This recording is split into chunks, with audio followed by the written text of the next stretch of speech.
You ask Tiger to solve. This deals with linear equations with one unknown. The final result is x equals 5. Let's solve it step by step. Group all x terms on the left side of the equation. Add 3x to both sides. Group like terms. Simplify the arithmetic. Group like terms. Simplify the arithmetic.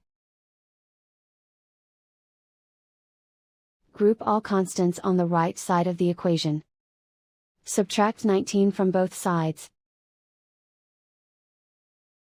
Simplify the arithmetic.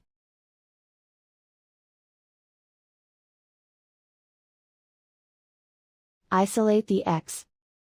Divide both sides by 10. Simplify the fraction.